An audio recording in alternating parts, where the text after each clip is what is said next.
Alright, for those of you watching, I searched everywhere for a video on how to replace the AC compressor in a 2013 Ford Fusion. I'm not sure what the model years are from 2013 on up. I know they switched at 2012. 2012 was the newest one I could find for an air compressor switch. So I'm just going to point out a few things that gave me fits, and hopefully you guys can find some use out of it. I'm not a YouTube guy. I've never done this before. I'm just doing it to try and help out. First things first is air compressor stopped working for the air conditioner. Could not figure out why. I did a lot of troubleshooting and then realized that's what it looked like. The entire clutch mechanism disappeared on the front of this thing. No clue how. Don't know where it ended up, but checked a few other things, and it sounds like those are kind of notorious for loosening up on the 2013. So just some quick little tricks that I learned as I was doing this. First one, take off the inner fender liner. Makes it a little bit easier to get to the belt. Goes here over to where the air compressor is, AC compressor is over here, and it's one of those stretch belts, so you kind of figure out a way how to stretch it to pull it off of the pulley. I pulled it off of this one first.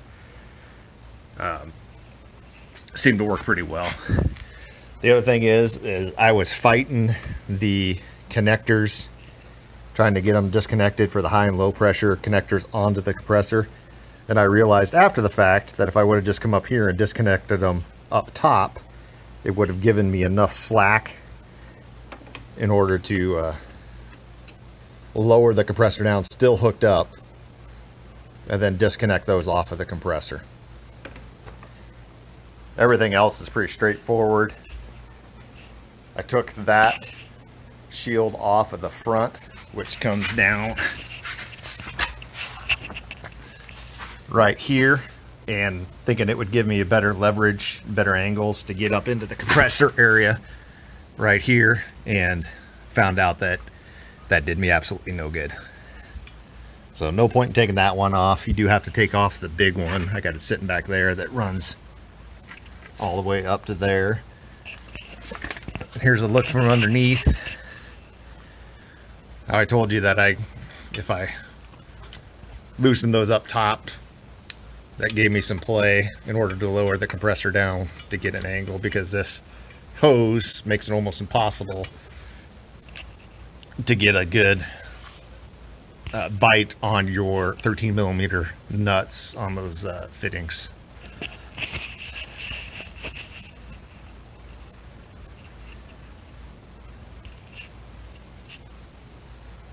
Alright, continuing. I don't know if this is going to help you guys or not, but it was held on by 3 bolts.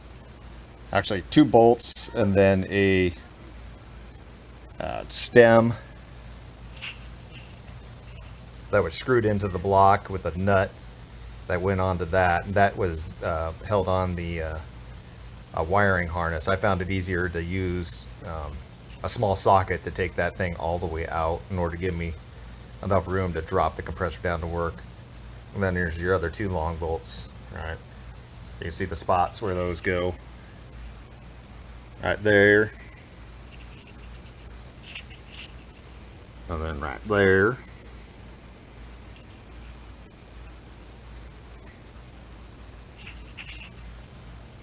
Back there's the one with the stem.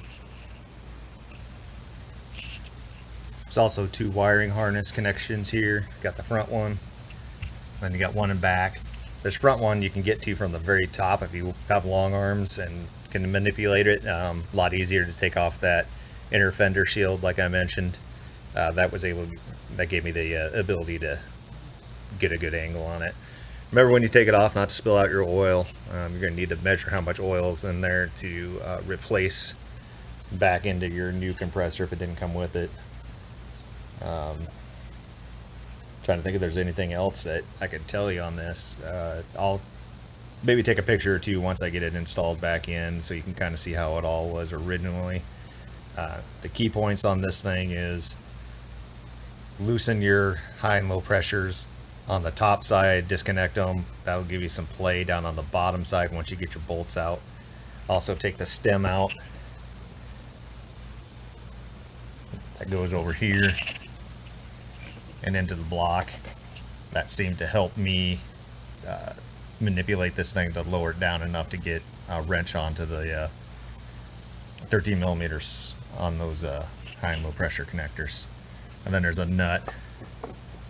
Once you get that back into the block, there's a nut right that goes on it to hold the wiring harness and some kind of doohickey for the air conditioning line. Alright, this is part 2 of my Ford Fusion AC compressor adventure. New compressor's in. You can tell the difference. This is the old compressor that wasn't working. You can see that this front part is missing off of my old one. However that happened, I don't know. You could probably buy, well, I know you can buy just the clutch part, but it's more than half the cost of a whole new compressor, so I just decided to do the whole new compressor. Went through O'Reilly. It's a Murray compressor. It says it came with 3 ounces of PAG oil in it. There was no oil in this thing. I turned it upside down, I pumped it, I took this little drain hose thing out. I could not get any oil out of this thing, so either it leaked out in transport or it was never in there. The other problem is there's no studs to run your nut down on to hold your connections on. The old one has these threaded studs that come up. I was able to get one out, and however the other one froze up. It's stripped. I can't get it out. I'm not going to waste any time on it. What I did was dug through my pile of bolts, found a bolt that fits into the threads. I'm going to run that down. Well, actually I'm going to cut it to size first, make sure it matches up the other one that I pulled out, and then just cut it down, and I'll use that. It'll be a pain in the butt if I ever have to take it out again, but I probably just won't ever take it out again. So that's the plan on that. More later. Alright, so that's the bolt in. I put it in so I could have the I put a socket on it before I cut it. So I'm going to measure this old one that's frozen in the old compressor, and then I'm just going to cut this one at the same height so I don't run any problems putting it in and getting in the way. Obviously I can't have this on the end of it anyway. So I'm going to get Dremel, cut it off about right there, and then try and get the thing put in. I don't know, maybe I'll figure out how to piece these videos together. I had to use a jack to kind of hold it up in place just to make it easier on myself, but disconnecting those pressure lines from up top, the high and low, actually made it quite a bit easier to reconnect it down here. So now I gotta just manipulate it around a little bit, get in there, get at least one bolt in there to kind of hold it in place while I get everything else done, and then I'll just make sure my pressure lines are getting tight. It also came with seals to replace the seals in there, 2 on the one and 1 on the other. Out. Alright, continuing. So, sorry, I don't know if I can get this thing back far enough to make it. This bolt back here, which is towards the front of the vehicle, you need to put that into the housing of the compressor before you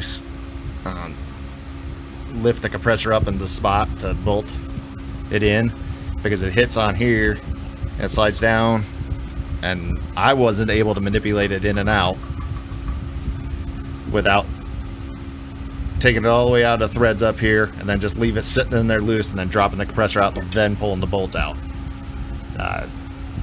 Don't know what to tell you. Pain in the butt. So that pain in the butt bolt, I tried everything I could to get a socket on it, swivels, extensions, all that. The angle's just too bad. It hits this frame part here, so ended up just using an open-ended 13 millimeter. Was able to get a good enough bite at an angle to tighten it down. That one works fine with the socket. So I bought this tool from O'Reilly and made putting the belt on a breeze. That's what it looked like. It said Ford Fusion on the back, so I'm assuming it worked. Those bolts must be made for some vehicles that have a place where you can insert them. Did not work on the Fusion. I had to take those bolts out. Bear with me, I'm trying to... Alright, I don't know how people film themselves doing car work and make it look any better than this, but anyway, that's what it looks like. It goes up here.